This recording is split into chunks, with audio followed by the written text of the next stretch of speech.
Et bonjour à toutes et à tous, aujourd'hui on va s'intéresser au début des collections et donc aujourd'hui je vais vous présenter qu'est-ce que vous pouvez acheter comme monnaie romaine pour un budget de 100 euros. Alors pour la simulation, on va dire que je suis un débutant, que je n'ai jamais acheté de pièces de monnaie de ma vie et donc je n'y connais pas grand chose et surtout je ne sais pas différencier une vraie monnaie d'une fausse. Si jamais vous êtes dans ce cas-là, eh bien je vous conseille d'aller voir un numismate ou d'acheter directement sur le site d'un numismate. Maintenant il va y avoir deux stratégies différentes. La première, ça va être d'acheter plusieurs monnaies pour une centaine d'euros et après eh bien vous pouvez avoir la stratégie également d'acheter une seule pièce de monnaie, donc par exemple un beau denier romain, et comme ça vous permettra d'avoir une seule, mais au moins une belle pièce de monnaie. Là, c'est vraiment deux stratégies qui sont complètement différentes. Après, c'est vraiment à vous de voir quelle stratégie vous préférez. Est-ce que vous préférez avoir juste une seule, mais une belle pièce de monnaie, ou est-ce que vous préférez en avoir bien plusieurs qui vont être certes moins belles, mais au moins vous en avez plusieurs. Également, j'ai oublié de le préciser, mais je vais utiliser ma boutique. Sachez que vous n'êtes pas obligé d'utiliser ma boutique. Ça marche pour tous les autres sites internet de numismate. Donc si jamais vous souhaitez aller chez un autre numismate,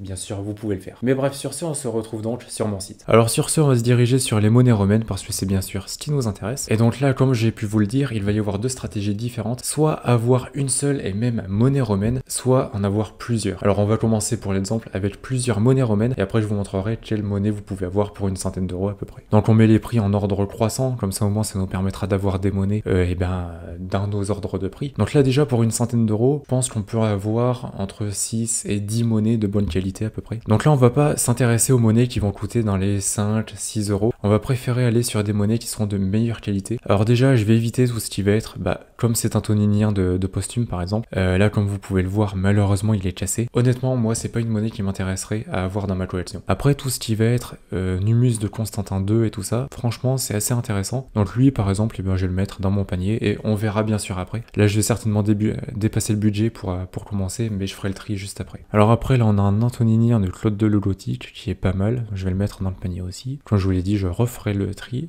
et il y en aura besoin je pense. C'est pas mal aussi d'avoir de la variété, vous pouvez prendre pas mal d'empereurs différents et comme ça vous permettra d'avoir une bonne base de collection et vous pourrez vous intéresser à différentes catégories, à différents empereurs, à différentes histoires, etc. Alors après ici on va avoir un antoninien de Salonine. C'est intéressant aussi d'avoir une impératrice parce qu'on n'a pas toujours des impératrices dans sa collection, donc on va la mettre au panier aussi. Après là on va avoir des antoniniens de Tetricus, c'est pareil une monnaie que je vous conseille parce que ça coûte pas très cher. Là par exemple celle-ci est à 9 euros et puis c'est très souvent en assez bon état. Là par exemple on va avoir un antoninien de Galien qui est sympa, il est pas mal pour 10 euros, c'est pas mal. Pareil on va le mettre dans le panier. Et on a un autre antoninien de Tetricus qui est plus joli que l'autre, donc je pense que je vais échanger les deux. Ici on a des antoniniens de Posthume, ils sont pas en très bel état mais ils sont à 12 euros. Je vais en mettre un dans le panier et on verra plus tard. Alors là on a un antoninien de Posthume qui est quand même plus joli que celui que j'ai mis dans le panier. Donc pareil, je vais le mettre dans le panier et on verra est-ce que je l'échange avec l'autre ou pas. Là on a un antoninien de Claude de Le Gothique qui est pas mal aussi. Et je pense que pareil je vais échanger celui-là avec l'autre que j'ai déjà dans le panier. Et on est déjà à 96 euros. Bon sachant que je vais déjà en enlever quelques-unes donc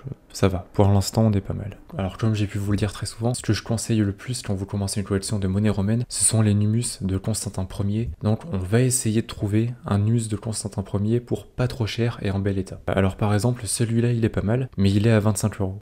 Donc ça fait une trop grosse part du budget. Alors je le mets dans le panier et je vais réfléchir, mais honnêtement je pense pas le prendre. Et après sinon il y en a un autre que j'ai vu qui sera intéressant. Voilà, c'est celui-ci. Lui il peut être pas mal. Donc pareil on va le mettre dans le panier et on verra tout à l'heure. Alors déjà on va voir ce qu'on a dans le panier et on a déjà 10 pièces, ce qui fait beaucoup par rapport à notre budget. Alors on a déjà un Numus de Constantin II, on a un antoninien de Claude de Le Gothique, un antoninien de Salonine, un antoninien de Tetricus, on en a deux. Donc je vais enlever celui-là déjà qui était en moins bel état, comme ça je garde celui-là. L'antoninien de Posthume, pareil, celui-là je vais l'enlever parce qu'il était également en moins bel état. Donc là on est à 115 euros. Après on va avoir le Numus de Constantin Ier, malheureusement je vais l'enlever aussi. On arrive à 90 euros. Alors qu'est-ce que j'ai, qu'est-ce que je n'ai pas? Déjà on a une variété quand même assez importante de monnaies, ce qui est pas mal. Et là on a l'antoninien de Claude de Le Gothique qui est en double. Alors ce ne sont pas les mêmes bien sûr, mais celui-là est en moins bel état, celui-là est en meilleur état. Je vais enlever celui-là, comme ça nous fait un peu plus de budget et on pourra choisir soit deux pièces, soit une plus belle pièce à voir. Là on est à 81 euros. Peut-être moyen de trouver une pièce sympa pour 19 euros du coup. Alors là déjà on va avoir des antoniniens qui sont de bonne qualité, mais ça fait dépasser le budget. Donc en disant qu'on respecte vraiment notre budget, on va pas s'y intéresser. Et ça c'est sympa.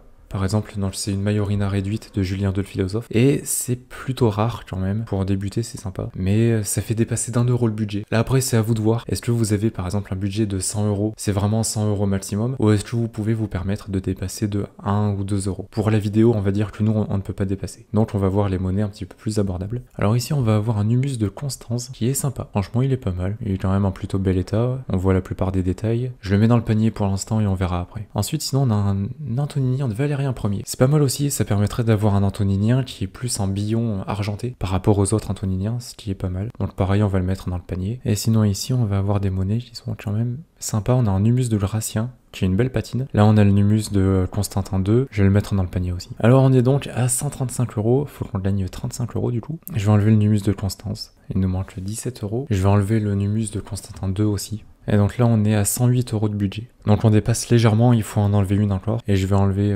Salonine. C'est celle qui me paraît la moins intéressante, enfin du moins qui me plaît le moins, donc je l'enlève. Et donc on est dans notre budget. Et pour ça, donc on a un antoninien de Galien, un antoninien de Tétricus Ier, un antoninien de Posthume, un antoninien de Claude II, un humus de Constantin Ier, un antoninien de Valérien Ier et un humus de Constantin II. Et donc on a comme ça 7 monnaies qui sont pas mal. Enfin, moi je considère que ce sont des bonnes monnaies pour commencer une collection. Après évidemment, chacun ses préférences, hein, bien sûr. Mais voilà, j'estime que c'est quand même pas mal pour débuter. Alors maintenant, on va continuer avec la deuxième stratégie qui est de prendre une seule et même pièce de monnaie qui va coûter une centaine d'euros. Comme ça nous permettra d'avoir une très belle pièce pour commencer notre collection. Donc là déjà, honnêtement, moi je préfère partir sur des deniers. C'est, je pense, mon type de monnaie romaine préféré. Et puis, ça correspond plus ou moins quand même à notre budget de 100 €. Alors on va aller voir ce qu'il y a dans les deniers. Donc pareil, tri par ordre croissant, bien sûr. Alors qu'est-ce qu'on a pour 100 €? On va avoir les deniers d'Antonin le Pieux. J'aime beaucoup ça. On va le mettre dans le panier et on verra après. Là, on va avoir un denier de Faustine Mère, qui est sympa aussi,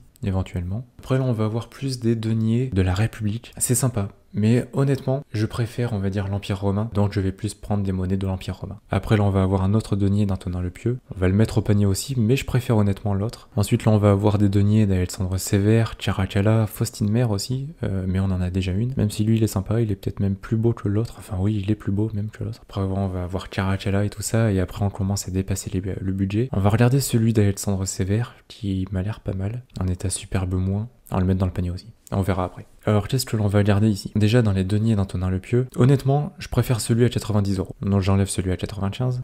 Après, lequel est le mieux entre les trois? Je vais enlever celui d'Alexandre Sévère. Et là, il faut faire un choix entre ces deux-là. Honnêtement, je vais plus partir sur le denier d'Antonin le Pieux. C'est l'un de mes empereurs préférés, donc autant partir sur lui. Et donc on est à 90 €. On pourrait ajouter une autre pièce de monnaie. On peut même le faire. Un humus, ça peut être sympa. Mais voilà, un humus de Constantin Ier. Ça fait toujours une petite monnaie en plus. Donc voilà, si j'avais 100 € de budget, c'est ce que je ferais. Après, évidemment, c'est selon mon avis, c'est ma préférence. Donc vous pouvez bien sûr avoir un avis différent, c'est tout à fait normal. Mais vraiment, si jamais vous souhaitez commencer une collection et que vous avez 100 € de budget, je vous conseille soit d'acheter une seule et même pièce de bonne qualité, comme le denier d'Antonin le Pieux, soit d'en acheter 7, plusieurs, comme les humus, les antoniniens, etc. Après, une nouvelle fois, je les montrerai sur ma boutique. Vous pouvez aller sur une autre boutique, vous pouvez aller chez un numismate, bien entendu. Après, voilà, vous le faites vraiment comme vous le souhaitez. Ici, c'était uniquement un exemple. Mais donc voilà, j'espère que cette vidéo vous a plu, j'espère que ça vous aura aidé si jamais vous souhaitez commencer une collection de pièces de monnaie. Sachez que vous pouvez adapter cette vidéo en fonction de votre budget. Si jamais vous avez 50 € de budget, eh bien préférez l'option où vous allez avoir plusieurs pièces de monnaie et donc vous en sélectionnez pour une cinquantaine d'euros. Et après, si jamais vous avez 200, 300 € de budget, soit vous prenez plusieurs pièces de monnaie de meilleure qualité, soit vous en prenez une seule de vraiment très très bonne qualité. Après, c'est évidemment selon votre budget et surtout selon votre préférence. Mais sinon, n'oubliez pas d'aller faire un tour sur mon site internet empiredesmonnaies.fr, c'est le premier lien sous la vidéo. Également, n'oubliez pas de mettre un pouce bleu, de vous abonner et d'activer la cloche de notification. Et si vous êtes encore là, et bien déjà merci beaucoup. Et puis marquez monnaie dans les commentaires. D'ici là, je vous souhaite une bonne journée ou une bonne soirée. Prenez soin de vous et de vos proches. Et puis on se retrouve dans une prochaine vidéo. Allez, salut!